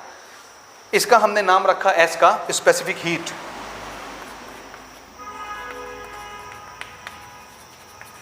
क्या नाम रख दिया? स्पेसिफिक हीट या स्पेसिफिक हीट कैपेसिटी। ठीक है, या इसी का दूसरा नाम है स्पेसिफिक हीट कैपेसिटी। शॉर्टकट में स्पेसिफिक हीट बोलेंगे या लॉन्ग कट में स्पेसिफिक हीट कैपेसिटी बोलेंगे। ठीक है, ये कांस्टेंट है, ये नहीं बदलता, याद रखिए। हर मटेरियल के लिए स्पेसिफिक हीट कांस्टेंट होता है। क्या नहीं बदलता मटेरियल का? स्पेसिफिक हीट नहीं बदलता। अब ये स्पेसिफिक हीट होता क्या है, इसको देखिए। तो इसको हम कैसे डिफाइन करेंगे? हमको S डिफाइन करना है। ये हीट क्वांटिटी का हमारा फॉर्मूला हो गया ना, this is formula for amount of heat. Amount of heat को हम क्या बोलेंगे? Heat quantity. ठीक है, this is heat quantity. Q is equal to S m delta T। इसको डेल्टा पढ़ते हैं ना, चेंज इन टेम्परेचर को क्या पढ़ते हैं? डेल्टा। ये जो निशान मैंने बनाया है इसको डेल्टा पढ़ते हैं, डेल्टा चेंज इन टेम्परेचर, जो ट्राइंगल जैसा दिख रहा है आपको। अच्छा, अब इस S को हम डिफाइन कैसे करेंगे? तो S को डिफाइन करने का तरीका देखिए, S multiplied by m multiplied by delta T है। तो अगर मुझे S डिफाइन करना है तो इन दोनों को इधर भेजेंगे। अब S के साथ m और डेल्टा T मल्टीप्लाई में इधर आएंगे तो डिवाइड में आ जाएंगे। तो देखिए स्पेसिफिक हीट S किसके बराबर हो गया? Q के नीचे आ जाएंगे ये दोनों। सो ऊपर में कौन रहेगा? Q, और नीचे में कौन आ जाएगा? मास multiplied by change in temperature. ये हमारा स्पेसिफिक हीट का फॉर्मूला बन गया। ये भी फॉर्मूला आपको अच्छे से याद रखना है। Specific heat is equal to, this is what? This is heat, quantity of heat. Heat quantity divided by mass multiplied by change in temperature, this gives specific heat. अब हम इसको डिफाइन करना चाहते हैं, कैसे डिफाइन करें? ध्यान से देखिए, इसको डिफाइन करने के लिए हम क्या करेंगे? मास और चेंज इन टेम्परेचर 1 कर दें। यानी हमको एक ऐसी बॉडी लेनी है जिसका मास कितना हो जाए? 1। 1 किलो का बर्तन लीजिए, ध्यान से देखिए। If mass is equal to 1 kg, कितने का बर्तन ले लिए? लोहे, पीतल, तांबा, कुछ भी ले लो, एक मटेरियल चुनिए। पानी ले लो, लोहा ले लो, लकड़ी ले लो, पत्थर ले लो, सिल्वर ले लो, कॉपर ले लो, एल्यूमिनियम ले लो, कुछ भी ले लो, कोई एक चीज लो, लेकिन उसका मास कितना लो? 1 किलो, 1 kg। 1 किलो का एक बर्तन लिया हमने मटेरियल, ठीक, और उसमें टेम्परेचर कितना चेंज किया? 1 डिग्री सेल्सियस। जैसे अभी ये रूम टेम्परेचर पर रखा है, इसका टेम्परेचर है 25 डिग्री सेल्सियस। इसको इतना गर्म करो कि इसका टेम्परेचर कितना इंक्रीज हो जाए? 1 डिग्री सेल्सियस। तो अगर अभी इसका टेम्परेचर 25 डिग्री सेल्सियस है तो इसका टेम्परेचर बढ़ के कितना हो जाए? 26 डिग्री सेल्सियस। तो 25 से 26 बढ़ाना, कितना बढ़ाना है? 1 डिग्री। तो हमने टेम्परेचर का चेंज कितना करना है? Delta T is equal to 1 degree Celsius या केल्विन, कुछ भी ले लो, क्योंकि हम शुरू में पढ़ चुके हैं 1 डिग्री सेल्सियस गर्म करना और 1 केल्विन गर्म करना, बराबर गर्म करना होता है, दोनों का स्केल बराबर होता है। तो मास कितना ले लिया बर्तन का? 1 kg। टेम्परेचर भी कितना चेंज किया? 1 डिग्री सेल्सियस। 25 डिग्री था, 26 डिग्री कर दिया, इतना गर्म किए। अब गर्म कैसे होगा? हीट देने से। तो इस बर्तन को हम हीट दे रहे हैं, ध्यान से सुनिएगा। एक बर्तन है जिसका मास कितना है? 1 kg। इसका टेम्परेचर भी 25 डिग्री सेल्सियस है। मैं इसको गर्म करना चाहता हूँ, इसका टेम्परेचर 1 डिग्री बढ़ाना चाहता हूँ। तो टेम्परेचर 1 डिग्री बढ़ाने के लिए मुझे हीट देना पड़ेगा, गर्म करना पड़ेगा। मैंने इसको हीट दिया, हीट दिया। हीट को क्या बोलते हैं? Q। हम Q इसको दे रहे हैं, हीट दे रहे हैं। तो इसका टेम्परेचर 25 से बढ़ के 26 हो गया। कितना टेम्परेचर बढ़ गया? 1 किलो की बॉडी का, 1 kg की बॉडी का टेम्परेचर कितना बढ़ा दिया? 1 डिग्री सेल्सियस। तो 1 डिग्री सेल्सियस टेम्परेचर बढ़ाने के लिए हमने कुछ हीट दिया। जितना हीट आपने इसको दिया ताकि इसका टेम्परेचर 1 डिग्री सेल्सियस बढ़ जाए, उस हीट को बोलते हैं स्पेसिफिक हीट। समझ आया? स्पेसिफिक हीट किसी मटेरियल का क्या होता है? तो आंसर है उसकी 1 kg मास का टेम्परेचर 1 डिग्री बढ़ाने के लिए जितनी हीट आप देंगे, जितनी हीट की जरूरत पड़ेगी अपना टेम्परेचर 1 डिग्री बढ़ाने के लिए एक 1 kg के मास के बॉडी को, उस हीट की क्वांटिटी को क्या बोलते हैं? स्पेसिफिक हीट बोलते हैं। समझ गए? अब हम इसको वर्ड में लिख सकते हैं, ये स्पेसिफिक हीट का डेफिनेशन हो जाएगा। तो चलिए इसको नोट करते हैं सबसे पहले। नोट कर लेंगे। What is specific heat? The amount of heat required to raise the temperature of its unit mass. Unit mass का मतलब क्या होता है? 1 kg मास। तो किसी भी बॉडी के 1 kg मास का टेम्परेचर अगर हमको 1 डिग्री बढ़ाना हो तो जितनी हीट हमको लगेगी 1 डिग्री सेल्सियस टेम्परेचर बढ़ाने के लिए, उसी हीट की क्वांटिटी को क्या बोलते हैं? Specific heat. तो 1 kg के मास की बॉडी का टेम्परेचर 1 डिग्री बढ़ाने के लिए जो हीट लगती है, उस हीट को बोलते हैं specific heat. So it is the amount of heat required to raise the temperature of 1 kg mass of a body by 1 degree Celsius. ठीक है? To raise the temperature of unit mass of substance, yeah, it is the amount of heat required to raise the temperature of its unit mass, to raise the temperature of unit mass of substance by 1 degree Celsius. unit mass of material या unit mass of substance हमको लिखना चाहिए। temperature of 1 kg mass of substance या unit, कुछ भी लिख सकते हैं, unit mass of a substance by 1 degree Celsius. ठीक है? इस specific heat of that body. आया समझ में? अब इसकी यूनिट देखिए। अगर इसको हम डिफाइन करना चाहते हैं, द फॉर्मूला इज, यही फॉर्मूला आप यहाँ पर लिख लेंगे। Formula is specific heat is equal to Q divided by mass multiplied by change in temperature. This is specific heat formula. S is equal to Q upon M into change in temperature. Delta T का मतलब होता है change in temperature. और किसी भी चीज़ का change कैसे निकलता है? Final temperature minus initial temperature, यानी पुराना टेम्परेचर या नया टेम्परेचर माइनस पुराना टेम्परेचर, या बड़ा टेम्परेचर माइनस छोटा टेम्परेचर, ऐसे निकालते हैं। Final temperature minus initial temperature से। Okay, unit SI unit of specific heat. Unit कैसे बनेगा? यहाँ से हीट की यूनिट क्या होती है? जूल, क्योंकि हीट एनर्जी है। किसी भी एनर्जी की यूनिट होती है जूल। सो ये यूनिट हो गई जूल। ठीक? डिवाइड में क्या है? मास। मास की यूनिट क्या होती है? kg। तो ये डिवाइड में क्या हो जाएगा? kg। और change in temperature, temperature minus temperature क्या होगा? टेम्परेचर ही होगा। तो टेम्परेचर की यूनिट डिग्री सेल्सियस, तो यहाँ पर लगा देते हैं degree Celsius. This is unit, joule पर kg पर डिग्री सेल्सियस। कैसे लिखते हैं इसको? इसको ऐसे लिखते हैं, जूल पर kg पर डिग्री सेल्सियस। ये ऐसे लिखा जाएगा। ठीक है? जूल जब हम सिंबल में लिखेंगे कैपिटल लिखेंगे, और वर्ड में लिखेंगे स्मॉल लेटर से लिखेंगे, क्योंकि साइंटिस्ट के नाम पर ये यूनिट है। तो ये इसका यूनिट है SI सिस्टम में। अगर CGS सिस्टम में हम बात करें तो CGS सिस्टम में एनर्जी की यूनिट क्या होती है? कैलोरी। तो फिर यहाँ आ जाएगा कैलोरी पर ग्राम पर डिग्री सेल्सियस। यहाँ पे लिख देता हूँ मैं, CGS सिस्टम में यूनिट क्या हो जाएगी? यूनिट हो जाएगी कैलोरी पर ग्राम पर डिग्री सेल्सियस। ये इसकी यूनिट होती है। कैलोरी के लिए CAL भी आप लिख सकते हैं। तो ये स्पेसिफिक हीट हो गया, ये उसका फॉर्मूला हो गया, ये उसकी यूनिट हो गई SI सिस्टम में और CGS सिस्टम में। ये आपके परीक्षा में पूछा जाता है, 1 या 2 नंबर के लिए ये सवाल रहता है। What do you mean by specific heat? Right it's SI unit in SI system और CGS सिस्टम, किसी में भी पूछा जा सकता है। तो ये आप अच्छे से प्रिपेयर कर लेंगे। तो स्पेसिफिक हीट का मतलब क्या होता है? किसी भी मटेरियल के 1 kg मास की बॉडी का टेम्परेचर 1 डिग्री सेल्सियस बढ़ाने के लिए जितनी हीट लगती है, उस हीट को बोलते हैं स्पेसिफिक हीट। ठीक है? चलिए, अब इसके बेसिस पर हम कुछ न्यूमेरिकल बना सकते हैं। ठीक है? जो आपकी बुक में दिए हुए हैं वो न्यूमेरिकल हम पहले प्रैक्टिस करते हैं, उसके बाद फिर हम इसके आगे की बात करेंगे। अच्छा, क्या ऐसा हो सकता है कि हर मटेरियल का स्पेसिफिक हीट सेम हो जाए? आंसर है, नहीं हो सकता। अगर हर मटेरियल का स्पेसिफिक हीट सेम हो जाए तो क्या होगा? तो होगा ये कि हर बॉडी का स्पेसिफिक हीट अगर एक जैसा है तो हर बॉडी अपना टेम्परेचर 1 डिग्री बढ़ाने के लिए एक जैसा हीट लेगा, एक जैसा हीट एब्जॉर्ब करेगा। तो हर चीज़ का टेम्परेचर एक जैसा हो जाएगा, सबके अंदर एक जैसा हीट एब्जॉर्ब होगा, सबके अंदर एक जैसा हीट रिलीज होगा, जो कि प्रैक्टिकली पॉसिबल नहीं हो सकता। क्योंकि अगर हर बॉडी के अंदर सेम अमाउंट की हीट आ गई तो फिर अगर दो बॉडी सेम अमाउंट के हीट रखे हुए हैं, सबका लेवल एक जैसा है, तो फिर हीट यहाँ से वहाँ नहीं जाएगी, यहाँ से वहाँ नहीं जाएगी, क्योंकि हीट के आने जाने के लिए टेम्परेचर का डिफरेंस जरूरी है, हीट का कोटा अलग अलग होना चाहिए। समझ आया? तो हर बॉडी का हीट का जो कोटा है वो अलग अलग होता है। मे बी सेम भी हो सकता है, दो बर्तन एक समान हीट अपने अंदर रख सकते हैं, ठीक है, लेकिन कोई ज़रूरी नहीं है कि अगर हम दोनों का मास एक जैसा कर दें 1 kg तो दोनों के अंदर हीट एक जैसा होगा, जरूरी नहीं है, ऐसा नहीं हो सकता, ठीक है। अगर हीट एक जैसा हो जाएगा तो फिर हीट का ट्रांसफर नहीं होगा। आई बात समझ? अच्छा, अब इसमें हम लोग दूसरी बात ये करते हैं स्पेसिफिक हीट। इसमें और किस तरह के क्वेश्चन पूछे जाते हैं? देखिए, अगर हम ये बोलें कि किसी बॉडी का स्पेसिफिक हीट ज़्यादा है, इसका क्या मतलब होगा? एक ऐसी बॉडी है जिसकी स्पेसिफिक हीट बहुत ज़्यादा है, तो इसका मतलब क्या होगा? ये एक बॉडी है जिसकी स्पेसिफिक हीट ज़्यादा है, तो इसका मतलब क्या है? स्पेसिफिक हीट ज़्यादा होने का मतलब ये है, स्पेसिफिक हीट ज़्यादा होने का मतलब ये है कि आप Q कैसा करेंगे? अच्छा, यहाँ हमने क्या किया था, M को 1 कर दिया था, डेल्टा T को 1 कर दिया था, तो S किसके बराबर हो गया था? Q के बराबर। तो हमको ये भी लिखना चाहिए था, S जो है Q के बराबर हो जाता है।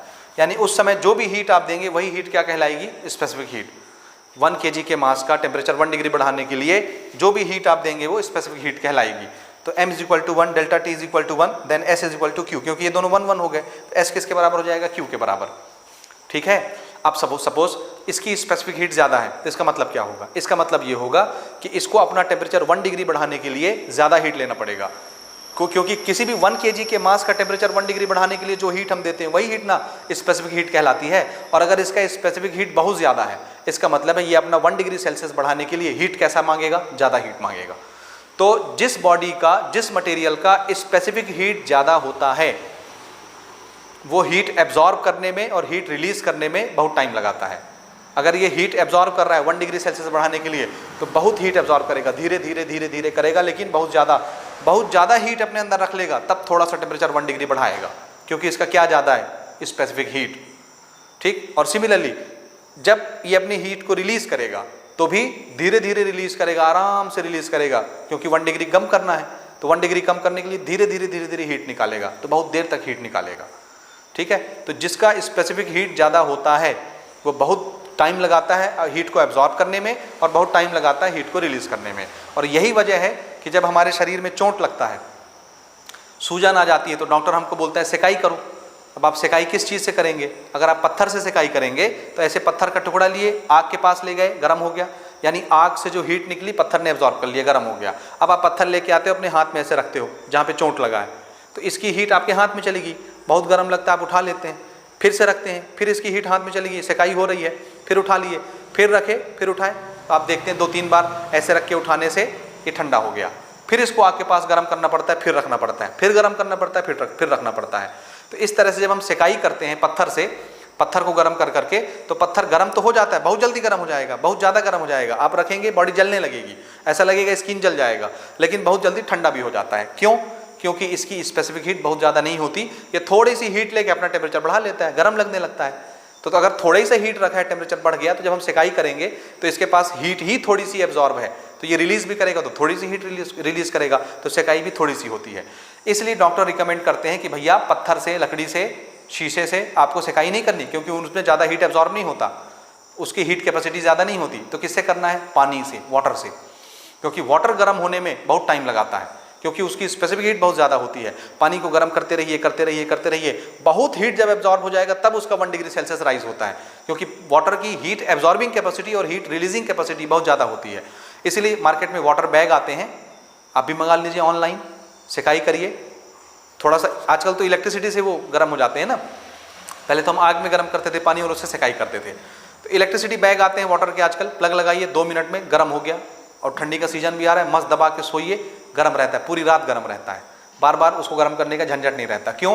क्योंकि वो गर्म होने में भी टाइम लेता है, ठंडा होने में भी टाइम लेता है। तो हीट जब ये एब्जॉर्ब करेगा, धीरे एब्जॉर्ब करेगा, 1 डिग्री बढ़ाने के लिए बहुत ज़्यादा हीट ले लेगा, तब 1 डिग्री बढ़ाएगा। तो अगर बहुत ज़्यादा हीट एब्जॉर्ब कर लिया है, तो जब हीट निकालने की बारी आएगी तो हीट भी कैसे निकालेगा? बहुत धीरे निकालेगा, बहुत टाइम लगाएगा। इसलिए सेकते जाओ, ठंडा ही नहीं होता ये, क्योंकि वाटर की हीट कैपेसिटी ज़्यादा होती है। ठीक है, अब हम इस पर एक न्यूमेरिकल बनाते हैं, उसके बाद आगे की बात करते हैं। हाँ जी, हमारा क्वेश्चन है इफ़ 487.5 जूल ऑफ हीट, ये क्या चीज़ है? हीट। तो हम गिवन बना लेते हैं। ये आपकी बुक का क्वेश्चन मैं ले रहा हूँ, ठीक है, टेक्स्ट बुक है तो आप देख सकते हैं, पेज नंबर 40 में है ये, 40 नंबर के पन्ने में। This is what, this is heat, और हीट को हम किससे दिखाते हैं? Q से। So this heat amount is 487.5 joule. If 487.5 joule of heat is supplied to raise the temperature of 25 gram copper. Copper का मास हमको दिया है कितना? 25 ग्राम। 25 ग्राम कॉपर का टेम्परेचर हम बढ़ाना चाहते हैं, टेम्परेचर रेज करना चाहते हैं, बढ़ाना चाहते हैं। और टेम्परेचर बढ़ाने के लिए हमने हीट कितना दिया? 487.5 जूल की हीट हमने उसको दी। किसको? 25 ग्राम कॉपर की बॉडी को। एक बर्तन है कॉपर का बना हुआ जिसका मास है 25 ग्राम, उसको हमने इतनी हीट दी ताकि उसका टेम्परेचर कितना बढ़ जाए? 25 डिग्री सेल्सियस से 75 डिग्री हो जाए। 25 डिग्री रूम टेम्परेचर है, हीट दीजिए, गर्म होकर 75 डिग्री पहुंच जाएगा। तो कितना टेम्परेचर में चेंज आ गया? तो चेंज इन टेम्परेचर हम कैसे निकालते हैं? चेंज इन टेम्परेचर निकलता है final temperature minus initial temperature से, T2 minus T1। Final minus initial, final कितना हो गया? 75, और इनिशियल कितना था? 25। तो चेंज कितने का आया? 50 डिग्री सेल्सियस का। तो टेम्परेचर में कितने का चेंज आ जाए? 50 डिग्री सेल्सियस। ठीक, तो बताइए what is specific heat of copper? Copper की स्पेसिफिक हीट कितनी होगी, क्या होगी? और इसको किस में बताना है? यूनिट किस में रखना है? जूल पर ग्राम पर डिग्री सेल्सियस। इसका मतलब है ये जो 25 ग्राम है इसको आपको केजी में कन्वर्ट नहीं करना है, ग्राम में ही हमको आंसर देना है। आया समझ में? तो 25 ग्राम का कॉपर का एक बर्तन है जिसका टेम्परेचर हमको 50 डिग्री बढ़ाना है, क्योंकि पहले 25 था फिर 75 करना है। तो 25 से 75 कितना बढ़ाना हुआ? 50 डिग्री। तो 25 ग्राम का एक कॉपर का बर्तन है जिसका टेम्परेचर 50 डिग्री सेल्सियस हमको बढ़ाना है, और हम उसको इतनी हीट दे रहे हैं 487.5 जूल। तो बताइए उस कॉपर की स्पेसिफिक हीट कितनी होगी? स्पेसिफिक हीट के लिए हमारे पास फॉर्मूला है। देखिए यहाँ क्या क्या इन्वॉल्व हुआ, Q, M, और हमको क्या निकालना है? स्पेसिफिक हीट, जिसको S बोलते हैं। कितनी चीज़ें इन्वॉल्व हो गई? Q, M, S, delta T। और इससे हमारा फॉर्मूला क्या बनता है? Q is equal to MS delta T, MST, ऐसे याद कर लीजिए, या SMT ऐसे याद कर लीजिए, जैसे भी करना है। हमको स्पेसिफिक हीट निकालना है, तो स्पेसिफिक हीट के लिए हम फॉर्मूला क्या यूज करेंगे? S को बचाइए, M और T को नीचे भेज दीजिए, Q upon M multiplied by T। यही फॉर्मूला हमने अभी डिराइव किया था स्पेसिफिक हीट के लिए। वैल्यूज को यहाँ पर रखिए। Specific heat is equal to, Q की वैल्यू क्या है? ये 487.5, और मास कितना है? 25 ग्राम। तो इसको हम 25 ही रखेंगे क्योंकि ग्राम में हमको बताना है। और टेम्परेचर का चेंज कितना आया? 50। बस इसको हमने सॉल्व करना है। अब कैसे करना है देखिए। सबसे पहले मैं इसका डेसिमल हटाऊंगा। डेसिमल हटाने का तरीका देखिए, 487.5 यहाँ पर डेसिमल है। अच्छा, नीचे क्या क्या है देखिए, 25 मल्टीप्लाइड बाई 50। अब ध्यान से देखिए, यहाँ डेसिमल है तो डेसिमल के नीचे आप 1 लिख लीजिए, और डेसिमल के बाद जितने डिजिट हैं उतने 0 लगा लीजिए, खत्म। ऊपर का डेसिमल खत्म हो गया। समझ आया? अब हम इसको काटेंगे। कैसे काटें? इसको 25 से कटा के देखते हैं क्या ये 25 से कटता है। 25 दूनी तो 50 हो जाएगा, 25 से ज़्यादा हो जाएगा ना। 5 से कटा के देखते हैं, चलिए। तो 5 से तो कटेगा, फटाफट कटेगा। देखिए 5 9 जा 45, 5 9 जा 45, 48 में 45 गया, 3 37 हो गया। 5 7 जा 35, 37 में 35 गया, 2 बचा 25 हो गया। 5 5 जा 25, 5 से इसको भी काट दिए, 5 5 जा 25। क्या मैं इस 50 को ऐसे लिख दूँ? 5 इंटू 10, 50 को क्या लिख दिया? 5 इंटू 10, 50 ही होता है ना, और ये वाला 10 अलग से लगा दिया। ये फिर 5 से कट जाएगा, या हम 25 से कटा सकते हैं। आई थिंक ये 5 5 जो 25 है ना, 25 से भी इसको कटाते हैं। देखो 25 का टेबल पढ़ते हैं। 25 3 जा कितना होगा? 25 3 जा 75। ये कितना है? 97। 97 में अगर हम 75 माइनस कर दें, 7 में 5 गया 2, 9 में से 7 गया 2, है ना? ठीक है, 22 बचा, और ये 5 हो गया। तो ये ऐसा हो गया 2 2 5। ठीक है, 75, 225 हो, करेक्ट। अब हम 25 का टेबल कितनी बार पढ़ेगी? 225 आ जाए। ये मैं ऐसे कटा रहा हूँ, देखो 5 5 जो 25 है, 25 का टेबल 3 बार पढ़ा, 3 बार पढ़ने से कितना आया? 75। 97 में 75 गया, कितना बच गया? 22। 22 बचा, 22 के आगे हमने 5 लगा लिया, तो वो कितना बन गया? 225। अब हमको 25 का टेबल कितनी बार पढ़ना चाहिए कि 225 आ जाए? कितनी बार पढ़ें? तो देखो 25 का टेबल हम 4 बार पढ़ते हैं 100 आ जाता है, तो 8 बार पढ़ेंगे 200 आ जाएगा, 9 बार पढ़ेंगे तो 225 आ जाएगा। तो 25 का टेबल कितनी बार पढ़ें? 9 बार, तो कितना आ जाएगा? 225, और ये कट जाएगा, और ये कट जाएगा, नीचे 10 बचेगा, तो यहाँ नीचे कितना बचा? 100। 10 × 10 100 हो गया। अब जिस तरह डेसिमल हटाने के लिए डेसिमल की जगह पर आपने 1 लिखा था और जितने डिजिट थे उनने 0 लगा दिए थे, अब हमारे पास 2 0 है, तो हम 2 डिजिट गिनेंगे और उसके पहले 1 है तो डेसिमल लगा देंगे, तो ये चीज़ क्या बन जाएगी? 9 3, 2 डिजिट हुए, यहाँ लगा दिया डेसिमल और ये 0, बस 0.39। ये क्या आ गया हमारा? Specific heat. और यूनिट क्या लगानी है? क्यू का यूनिट होता है जूल, मास का यूनिट हमको क्या लेना है? ग्राम, और टेम्परेचर का यूनिट लेना है डिग्री सेल्सियस। तो स्पेसिफिक हीट का कैलकुलेशन कितना हो गया? 0.39 जूल पर ग्राम पर डिग्री सेल्सियस। ये आप यहाँ पर भी ऑब्लिक लगा सकते हैं, कोई इश्यू नहीं है, ठीक है। This is our required answer. उम्मीद है ये समझ गए होंगे। इसके बाद एक हमारा अगला टॉपिक है हीट कैपेसिटी।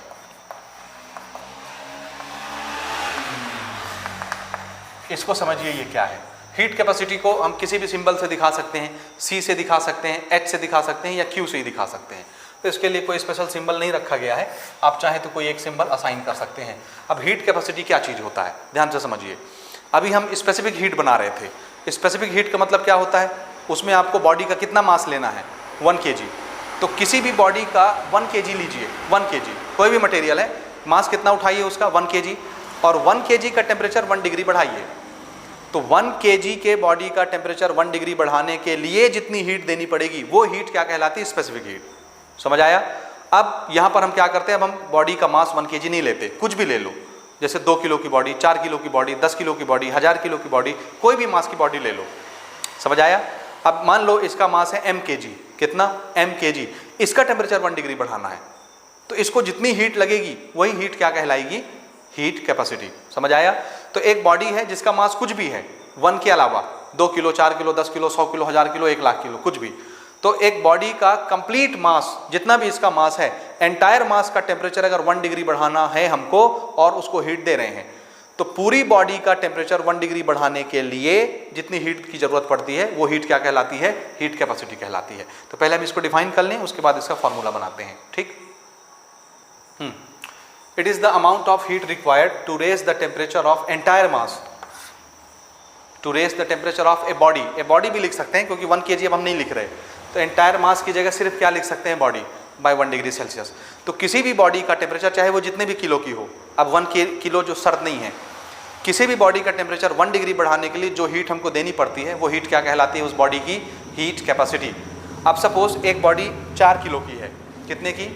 4 किलो। तो बताइए उसकी हीट कैपेसिटी कितनी होगी, कैसे निकालेंगे?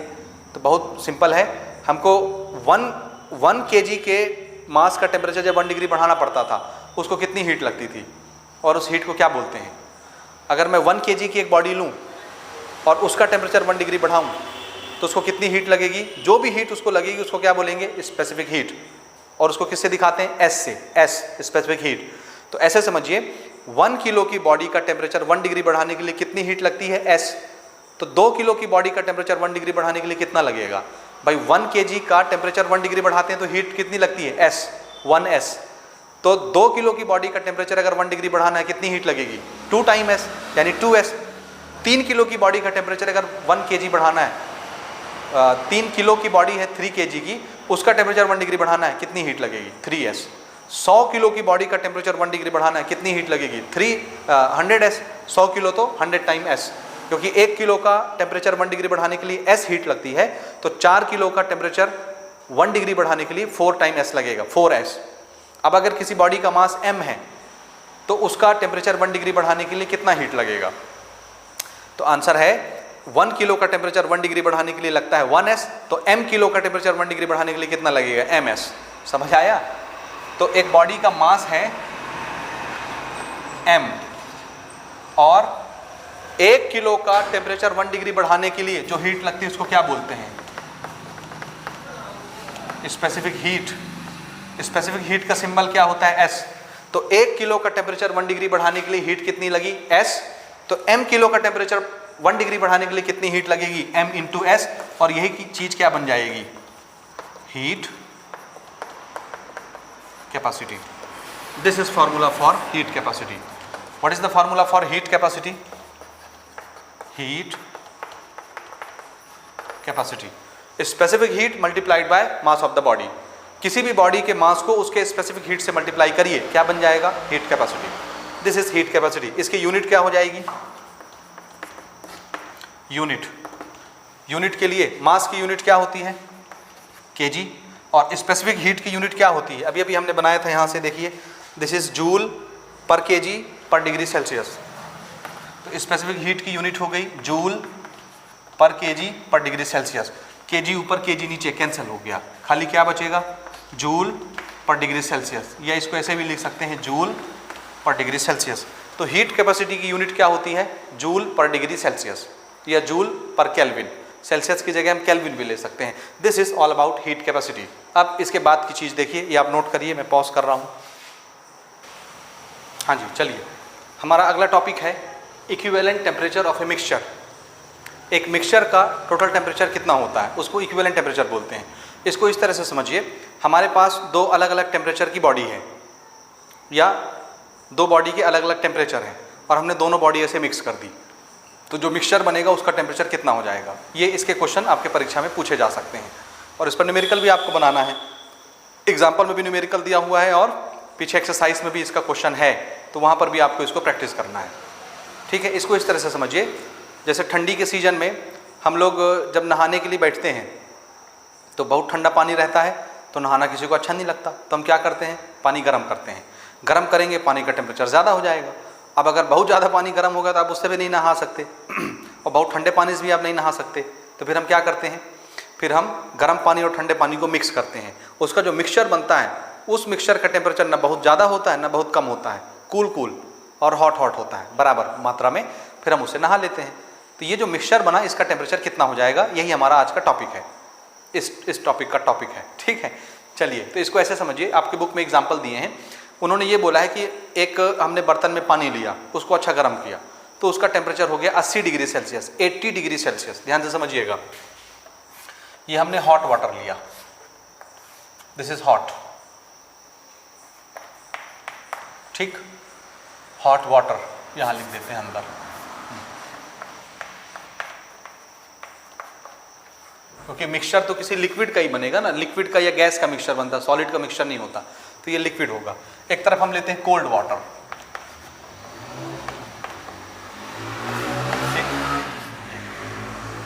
दोनों का कुछ कुछ मास होगा, हालांकि पानी के लिए लीटर और मास एक बराबर होता है, तो चाहे आप 1 लीटर पानी बोलो या 1 kg पानी बोलो, एक ही चीज़ है। ठीक है, ये मैथमेटिक्स का टॉपिक है, तो आप इसको मैथमेटिक्स में भी समझ सकते हैं, फिजिक्स में भी समझ सकते हैं। 1 लीटर पानी का मास 1 kg होता है, आप तौल के देख लीजिए, तो 1 लीटर 1 kg के इक्विवेलेंट होता है। लीटर वॉल्यूम नापने की यूनिट है और kg मास नापने की यूनिट है, लेकिन पानी के केस में, वाटर के केस में 1 लीटर वाटर 1 kg वाटर के बराबर होता है, दोनों एक ही चीज़ होता है। यानी आप 1 लीटर पानी लीजिए, उसको तौलिए, तो उसका मास 1 kg ही आएगा, ठीक है। लेकिन 1 लीटर पेट्रोल को तौलेंगे तो उसका मास 1 kg नहीं आएगा, कम आएगा, करके देखिएगा, मजा आएगा। ठीक, गर्म पानी लिया, ठंडा पानी लिया, गर्म पानी का टेम्परेचर है, मान लेते हैं T1, this is hot temperature. ठंडे पानी का टेम्परेचर है T2, गर्म पानी का टेम्परेचर T1, ठंडे पानी का टेम्परेचर T2। इसको समझने के लिए, फॉर्मुलेशन करने के लिए हम एग्जांपल लेते हैं आपकी बुक का। उन्होंने बोला है आपको पानी जो गर्म है उसका टेम्परेचर कितना लेना है? 80 डिग्री सेल्सियस, और जो ठंडा पानी है उसका टेम्परेचर लेना है 20 डिग्री सेल्सियस, क्योंकि ठंडी के सीजन में पानी ऑलमोस्ट 20 डिग्री हो जाता है, नॉर्मल टेम्परेचर से कम टेम्परेचर चला जाता है, 10 डिग्री तक चला जाता है, और नहाने में मज़ा नहीं आता। ठीक है, तो गर्म पानी का टेम्परेचर 80 डिग्री है, और ठंडे पानी का टेम्परेचर कितना है? 20 डिग्री। इस पानी का मास ले लेते हैं 1 लीटर। 1 लीटर को हम क्या लिखेंगे? This is mass of hot water, M1 लिख रहा हूँ ना, M1। इसको मान लेता हूँ मैं ये 1 किलो है, 1 kg पानी ले रहा हूँ, क्योंकि 1 लीटर 1 kg बराबर होता है। और ठंडे पानी का मास को मैं बोलूँगा M2, और ये भी मैं अपनी कन्वीनियंस के लिए 1 kg ले लेता हूँ, क्योंकि आपके क्वेश्चन में बोला गया है 1 लीटर गर्म पानी निकालिए, 1 लीटर ठंडा पानी निकालिए, दोनों को मिला दीजिए, तो दोनों का मास हम कितना ले रहे हैं, 1 लीटर के चक्कर में 1 kg 1 kg। यहाँ तक समझ आया? अच्छा, ये भी पानी है, ये भी पानी है, और पानी का स्पेसिफिक हीट होगा। पानी तो भैया पानी है, तो पानी का स्पेसिफिक हीट एक जैसा होगा कि अलग अलग होगा? आंसर है एक जैसा होगा। स्पेसिफिक हीट कब बदलता है? जब मटेरियल चेंज होता है। पानी का स्पेसिफिक हीट, लोहे का स्पेसिफिक हीट, कॉपर का स्पेसिफिक हीट अलग अलग होगा, लेकिन पानी आप थोड़ा सा रखो, ज़्यादा रखो, बहुत ज़्यादा रखो, सबका स्पेसिफिक हीट एक जैसा रहेगा। लोहा थोड़ा सा रखो, ज़्यादा रखो, बहुत ज़्यादा रखो, हर एक का स्पेसिफिक हीट एक जैसा होगा। क्योंकि स्पेसिफिक हीट होता क्या है? वो होता है ये कि 1 kg के मास का टेम्परेचर 1 डिग्री बढ़ाने के लिए जितना हीट लगेगा वो स्पेसिफिक हीट कहलाता है। तो तुम चाहे 100 किलो पानी ले लो, 1000 किलो पानी ले लो, लेकिन स्पेसिफिक हीट के लिए आप क्या करेंगे? 1 kg पानी लेंगे, उसका टेम्परेचर 1 डिग्री बढ़ाएंगे, वो तो वही हीट आएगी बार बार। इसलिए दोनों पानी है, गर्म है ठंडा है, लेकिन पानी है, इसलिए दोनों का स्पेसिफिक हीट क्या होगा? सेम होगा। तो अगर इसका स्पेसिफिक हीट S है तो इसका भी स्पेसिफिक हीट क्या ले लें? S। दोनों सेम है क्योंकि वाटर है, इसलिए स्पेसिफिक हीट एक जैसा होगा। अब हम क्या करते हैं, अब हम दोनों को मिक्स करेंगे। यहाँ से इसको निकाला, यहाँ से इसको निकाला, और एक बर्तन में दोनों पानी मिक्स कर लिए। गर्म पानी यहाँ से डाला, ठंडा पानी यहाँ से डाला, ये हमारा क्या बन गया? मिक्सचर। ठीक है, अब जाहिर सी बात है, अगर ये गर्म पानी इसमें मिल रहा है, ठंडा पानी इसमें मिल रहा है, तो इसका टेम्परेचर, अगर ये गर्म है तो इसका टेम्परेचर क्या हो जाएगा? गर्म के कंपैरिजन में ठंडा। और अगर ये ठंडा है तो इसके कंपैरिजन में इसका टेम्परेचर क्या हो जाएगा? गर्म। तो सपोज मान लेते हैं इसका टेम्परेचर हो गया T। कितना हो गया? T। ये T क्या होगा? इस गर्म से ठंडा होगा और इस ठंडे से ज़्यादा गर्म होगा। तो अगर मैं T1 से T को कंपेयर करूंगा तो कौन ज़्यादा बड़ा होगा? तो आंसर है ये बड़ा होगा, ये छोटा होगा, कम हो जाएगा। और अगर मैं T2 से इसको कंपेयर करूंगा तो कौन ज़्यादा बड़ा होगा? आंसर है ये ज़्यादा बड़ा होगा, क्योंकि ये बहुत ठंडा था, इसलिए तो गर्म पानी मिक्स किया ताकि ये गर्म हो जाए। तो इसका टेम्परेचर बढ़ गया है और इसका टेम्परेचर कम हो गया है। ये चीज़ समझ में आ रहा है आपको? तो हमने इसका टेम्परेचर T मान लिया। अब आप ये बताइए, मिक्सचर में क्या क्या चीज़ें हैं? मिक्सचर में हॉट वाटर भी है, कोल्ड वाटर भी है। तो मैं इसको ऐसे लिख देता हूँ, ध्यान से समझेंगे आप ना। मिक्सचर में गर्म पानी भी है, ठंडा पानी भी है। This is mixture. इसमें हॉट वाटर भी है और कोल्ड वाटर भी है। क्या आप बता सकते हैं हॉट वाटर का टेम्परेचर कितना हो जाएगा? सोचिए सोचिए, पूरे मिक्सचर का टेम्परेचर T हो चुका है, तो इसके कंपैरिजन में इसका टेम्परेचर कम हो गया होगा, तभी ना हम नहा पाएंगे। 80 डिग्री में कौन नहाता है यार? कम हो गया है टेम्परेचर। कितना कम हो गया? सोचो सोचो, कितना कम हो गया? सोचिए सोचिए, कम हो रहा है ना। तो इसका मतलब ये बड़ा टेम्परेचर है और ये छोटा टेम्परेचर है। इन दोनों को जब हम कंपेयर करते हैं, गर्म को और मिक्सचर को, और टेम्परेचर का चेंज निकालने का तरीका क्या है? बड़ा टेम्परेचर माइनस छोटा टेम्परेचर। तो जब आप इसका टेम्परेचर का चेंज निकालेंगे तो ये चेंज कैसे आएगा? ये बड़ा है, ये छोटा, तो इसमें टेम्परेचर का चेंज कितना आया? T1 minus T। जी, क्योंकि ये बड़ा टेम्परेचर है और ये छोटा टेम्परेचर है, ठंडा हो गया। तो चेंज कैसे निकलता है? बड़ा टेम्परेचर माइनस छोटा टेम्परेचर। समझ आया?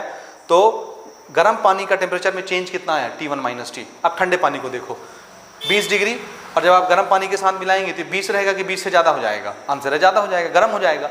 तो अगर ये T2 20 है और मिक्सचर का टेम्परेचर T है, तो ठंडे पानी के कंपैरिजन में इसका टेम्परेचर बढ़ेगा कि कम हो जाएगा? आंसर है बढ़ जाएगा। तो इसका टेम्परेचर ज़्यादा है, इसका टेम्परेचर कम है, तो टेम्परेचर का चेंज कैसे निकलेगा? ज़्यादा टेम्परेचर माइनस कम टेम्परेचर। ज़्यादा कौन है? T। और इसको बड़ा कर लेते हैं थोड़ा ना। ज़्यादा टेम्परेचर कौन है? T।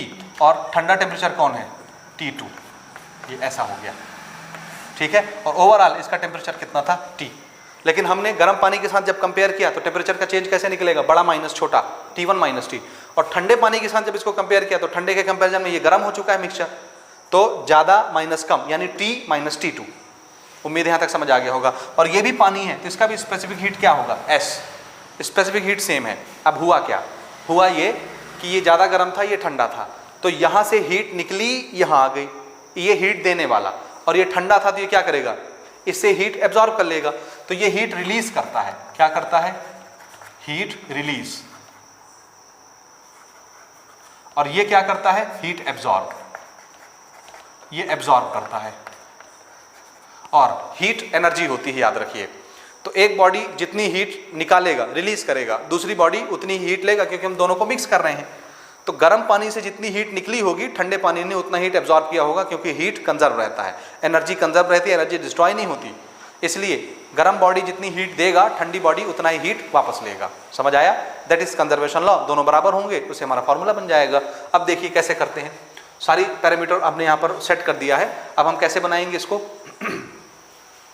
देखिए, heat given bye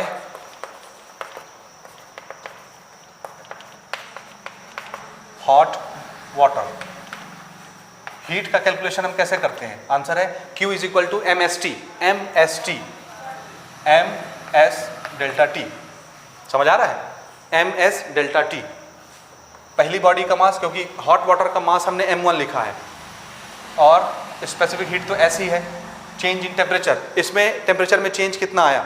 T1 minus T, तो इसको हम लिखेंगे M1 S डेल्टा T को क्या लिखेंगे? T1 minus T। टेम्परेचर का चेंज ऐसे निकाला हमने। This is heat given by hot water. ये हीट दे रहा है और ये क्या करेगा? हीट लेगा तभी तो गर्म होगा। तो हीट टेकन, हीट टेकन या एब्जॉर्ब कुछ भी लिख सकते हैं, टेकन बाय कोल्ड वाटर। ये कितना हीट ले रहा है? This is hot and this is cold. Second calculation is MS delta T। Heat का यही फॉर्मूला है, लेकिन मास है 2 और डेल्टा T। चेंज यहाँ कैसे निकलेगा? इन दोनों के कंपैरिजन में चेंज हमने कैसे निकाला टेम्परेचर का? T minus T2। तो इसको हम कैसे लिखेंगे? M2S T माइनस T2, क्योंकि ये ज़्यादा गर्म है, ये ठंडा है, तो ज़्यादा माइनस कम करके चेंज निकाला जाता है। अब according to conservation of energy, according to conservation of heat energy, एक बॉडी जितनी हीट देगी दूसरी बॉडी उतनी ही हीट लेगी। Heat given is equal to heat taken. Heat given कितना है? इतना, M1 into S into T1 minus T, ठीक है, is equal to heat taken कितना? M2 into S into T minus T2। दोनों तरफ से S सेम है, कैंसिल हो गया। मास का मल्टीप्लाई कराइए, ये कितना हो जाएगा? M1 T1 minus M1 T is equal to M2 multiplied by T minus M2 T2। ठीक, मास का मल्टीप्लाई इसके साथ इसके साथ। अब इधर उधर करिए, हमको क्या निकालना है? ये जो मिक्सचर है इसका टेम्परेचर हमको निकालना है, इसी को बोलेंगे equivalent temperature of mixture. Mixture का टेम्परेचर कितना हो जाएगा? हमको T निकालना है, T1 T2 नहीं निकालना। तो T एक तरफ करिए, T कहाँ कहाँ है? तो आंसर है T ये है और T ये है। ये इधर माइनस में है, उधर भेज दीजिए, तो ये उधर जा कर के क्या हो जाएगा? प्लस। M1T उधर जाके प्लस हो गया, M2T पहले से प्लस है, ऐसे लिख दीजिए। अब इधर क्या बचा? M1T1 और ये बचा M2T2, इधर बुला लीजिए। M2T2 माइनस में है, इस तरफ आके प्लस हो गया M2T2। ठीक है, अब दोनों में देखो, इसमें भी T है इसमें भी T है, तो हम T को क्या कर सकते हैं? कॉमन M1 प्लस M2, और इधर क्या है? M1T1 M2T2। अगर हमको T निकालना है, ये पूरी चीज़ T के साथ मल्टीप्लाई में है, इधर भेज दीजिए, डिवाइड में आ गया M1T1 M2T2, और डिवाइड में क्या आ जाएगा? M1 प्लस M2, इधर क्या बचा? T। बस यही फॉर्मूला है। ऐसा, this is M2, M1 plus M2, यानी equivalent temperature of mixture equal to M1T1 plus M2T2 upon M1 plus M2। यहाँ पर हम नोट कर लेते हैं।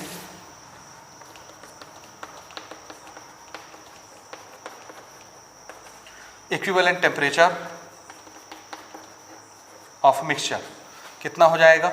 T is equal to M1T1 plus M2T2 divided by M1 plus M2। ये हमारा formula ready हो गया। अब कोई भी क्वेश्चन इस पर हम बना सकते हैं। जैसे हमने यहाँ पर न्यूमेरिकल वैल्यू क्या ली थी, ये यहाँ पर हमारा खत्म हो गया ना, डेरिवेशन खत्म। अब हम न्यूमेरिकल बना रहे हैं। गर्म पानी का टेम्परेचर लिया था 80 डिग्री, ठंडे पानी का टेम्परेचर लिया था 20, तो T1 को 80 रखिए, T2 को 20 रखिए। इसका मास 1 kg लिए थे, इसका भी मास 1 kg लिए थे। तो देखिए, if T1 is equal to 80 degree Celsius, T2 यहाँ लिख देता हूँ, T2 is equal to 20 degree Celsius, M1 1 kg M2 भी 1 kg। रखिए हमारे फॉर्मूले में इक्विवेलेंट टेम्परेचर यानी मिक्सचर का टेम्परेचर क्या हो जाएगा, वैल्यूज डाल दीजिए।